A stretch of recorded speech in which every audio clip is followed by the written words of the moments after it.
यूं ही नहीं मैं बन जाता हूं।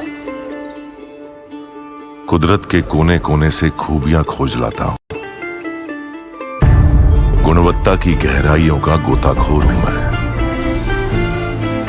यूं ही नहीं मैं रजनीगंधा बन जाता हूं। नमस्कार, पाठशाला की वीकेंड वाली एक्स्ट्रा क्लास में आपका स्वागत। मैं हूं सुशांत सिन्हा।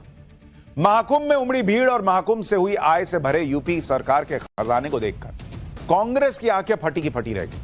लंबे समय से सत्ता से बाहर कांग्रेस को अब लगने लगा है कि क्या कमाल का आइडिया था।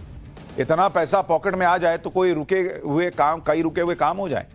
हिमाचल प्रदेश में तो बाकायदा कांग्रेस सरकार ने Himachal Pradesh Hindu public religious charitable endowment act 1984 के तहत आने वाले मंदिरों को मुख्यमंत्री सुख आश्रय योजना और मुख्यमंत्री सुख शिक्षा योजना में कंट्रीब्यूशन करने के लिए चिट्ठी लिखी है।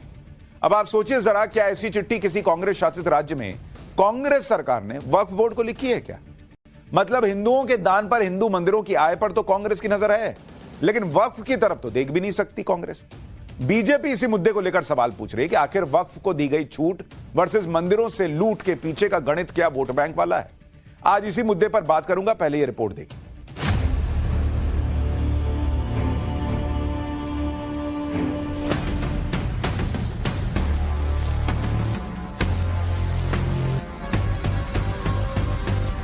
एक तरफ सनातन का विरोध,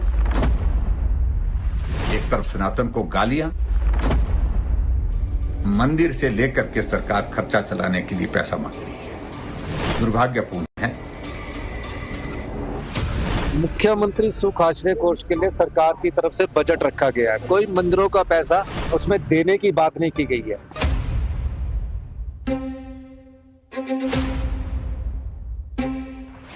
कांग्रेस पार्टी मंदिरों को लूटने का प्रयास हिमाचल के अंदर कर रही है।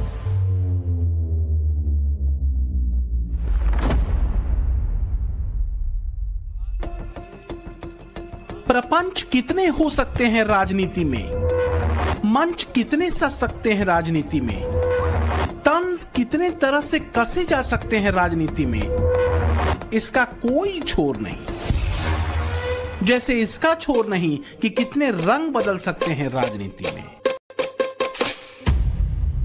हिमाचल की कांग्रेस सरकार की एक चिट्ठी मंदिरों में घूमी और कांग्रेस के बदले हुए रंग पर यह चर्चा आम हो गई। जब मर्जी तब सनातन को गाली और जब काम तो सनातन से मांगे दान।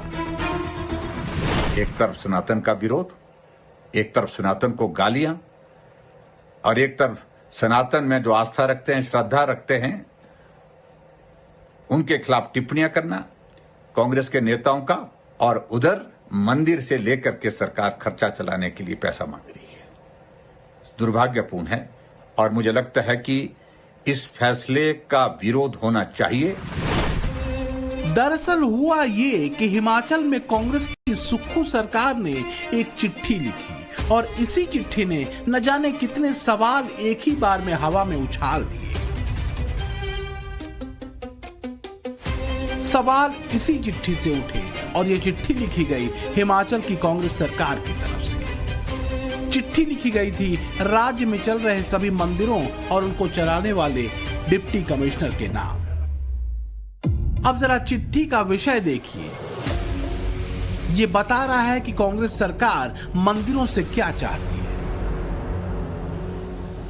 सुक्खू सरकार की इस चिट्ठी का मुद्दा था सरकारी योजना में योगदान के संदर्भ में। इसी चिट्ठी में लिखा गया कि मंदिर ट्रस्ट और मुख्यमंत्री सुख शिक्षा योजना के लिए योगदान कर सकते हैं। बीजेपी कह रही है कि हिमाचल की प्रदेश सरकार अपनी योजनाओं को चलाने के लिए मंदिरों के ट्रस्ट से लेकर अधिकारियों तक पर अनर्गल दबाव बना रही है।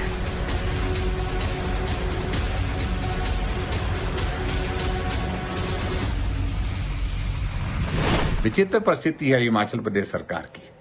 कर्मचारियों को सैलरी देने के लिए पैसे नहीं, पेंशन को पैसे देने के लिए पेंशन देने के लिए पैसे नहीं रह गए, लेकिन उसके बावजूद गारंटियां 10 दे रखी है और ऊपर से झूठ बोलते हैं कि गारंटियां जो दी हमने पूरी कर दी। ये बात बार बार कही जाती है कि हिमाचल सरकार की आर्थिक हालत खस्ता है, क्योंकि पिछले साल सितंबर में राज्य के कर्मचारियों को वेतन नहीं मिला, रिटायर्ड कर्मचारियों की पेंशन भी देरी से आई, हिमाचल पर्यटन बोर्ड के 18 होटल बंद हो गए, पेमेंट न देने के चलते हिमाचल भवन तक को जब्त कर लिया गया। ये चंद लक्षण हैं जो बताते हैं कि हिमाचल सरकार का खजाना कितना भरा है। सवाल है कि क्यों मांगा जा रहा है योगदान, तो जवाब है मुफ्त योजनाएं जिनका ढिंढोरा तो पीट दिया गया, लेकिन खजाने पर इसका क्या असर होगा इसे कैलकुलेट नहीं किया गया। नतीजा यह है कि कांग्रेस शासित हिमाचल प्रदेश की आर्थिक हालत पतली हो चुकी है।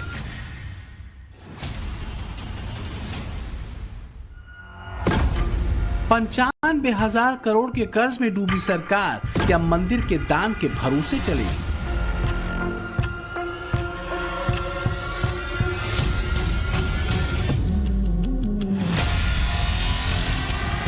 मुख्यमंत्री सुख आश्रय कोष के लिए सरकार की तरफ से बजट रखा गया है। कोई मंदिरों का पैसा उसमें देने की बात नहीं की गई है। होता क्या है कि किसी बच्चे की फीस जमा करवानी है, अगर उसने मेडिकल कॉलेज में आना तो उसके कागज की फॉर्मेलिटी शिमला आती है। हमने डीसी को ऑथराइज कर दिया कि आप उसकी बर्थडे की फीस को जमा करवा दीजिए ताकि 24 घंटे में उसकी एडमिशन कैंसिल ना हो। ऐसी कोई चीज नहीं है। हमारा बजट है और बजट स्कीम है और एक कानून के द्वारा दी गई।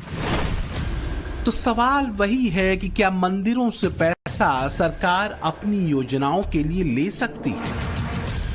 हालांकि ऐसा पहली बार नहीं हुआ है। आपदा या मुश्किल समय में मंदिर ट्रस्ट खुद ही मदद करते रहे। हिमाचल प्रदेश में 35 ऐसे मंदिर हैं जिनका सरकारी अधिग्रहण किया गया है। ये मंदिर मुख्यमंत्री राहत कोष या दूसरे माध्यमों से सरकार की मदद करते रहे।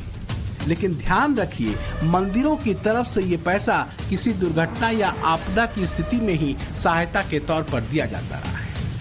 अब बीजेपी कह रही है ऐसा पहली बार हुआ है जब हिमाचल सरकार अपनी योजनाओं को चलाने के लिए मंदिरों से दान मांग रही है। सवाल ये भी है कि अगर मंदिरों का अधिग्रहण किया गया है तो फिर वक्फ को इतनी क्यों दे दी गई? सिर्फ वोट बैंक के लिए?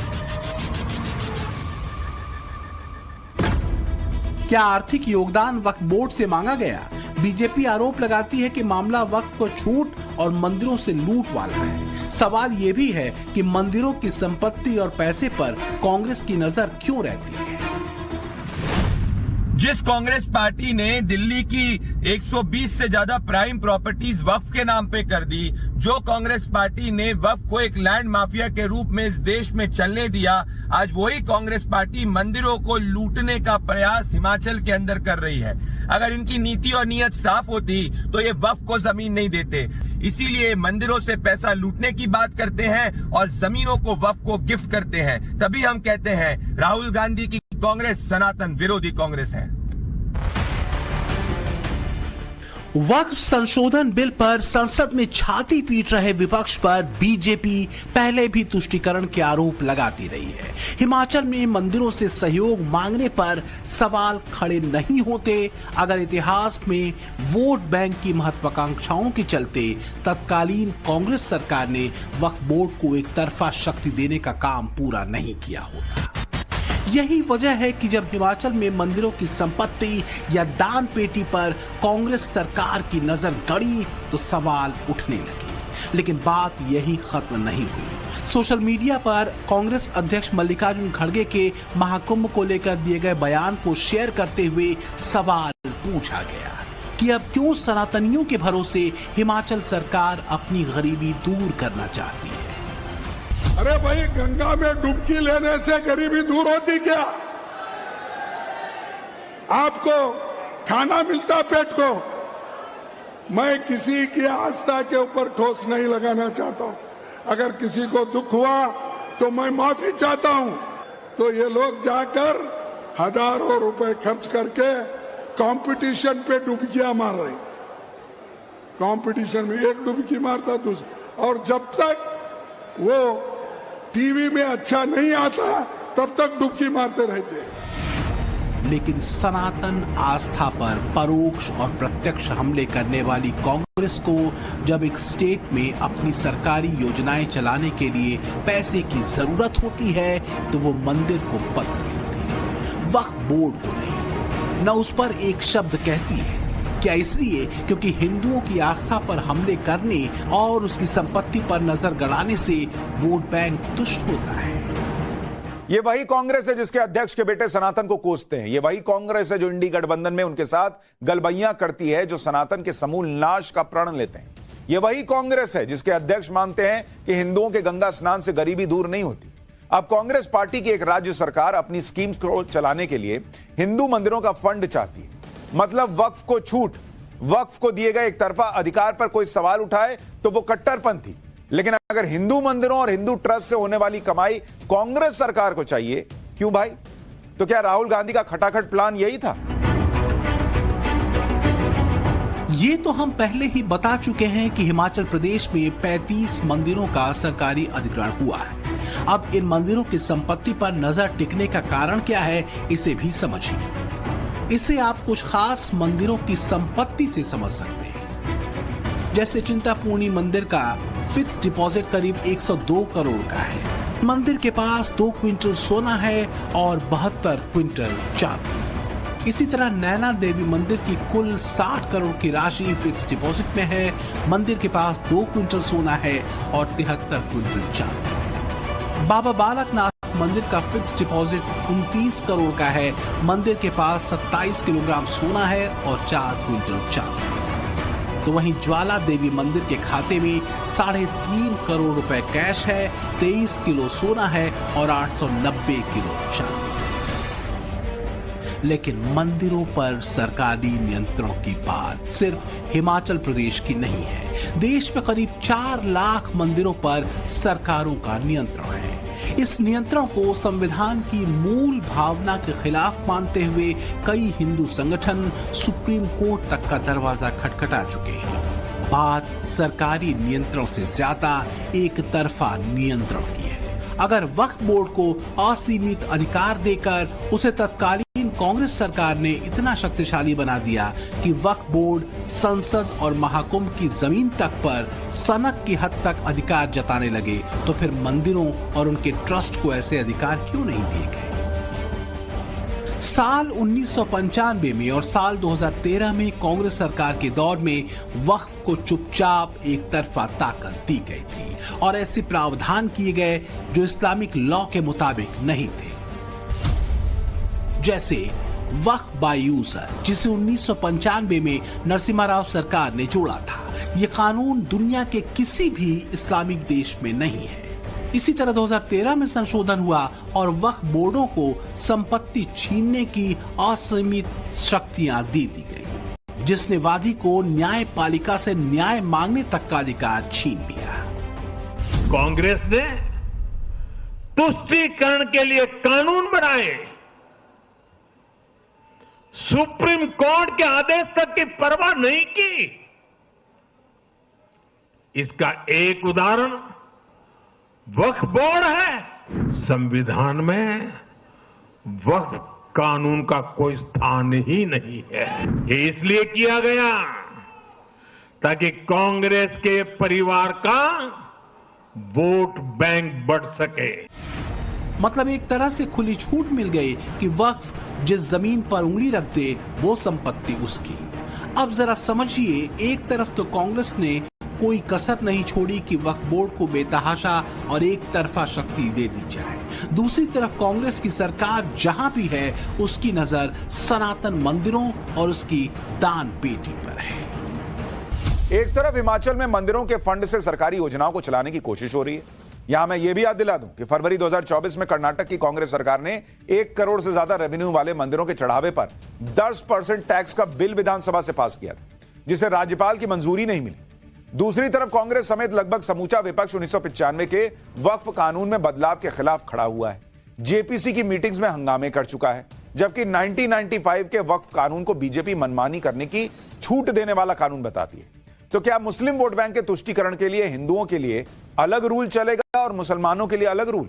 बीजेपी का आरोप क्या सही नहीं है?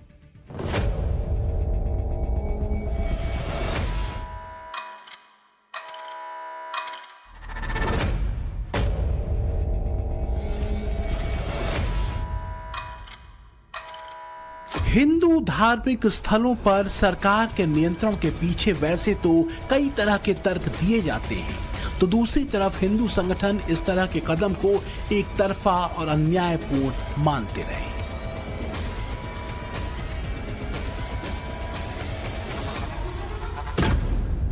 उन्नीस में आरएसएस ने मंदिरों को सरकारी नियंत्रण से मुक्त करने की मांग की थी। 1959 में ही अखिल भारतीय प्रतिनिधि सभा ने धार्मिक मामलों पर राज्य के एकाधिकार की आलोचना की थी।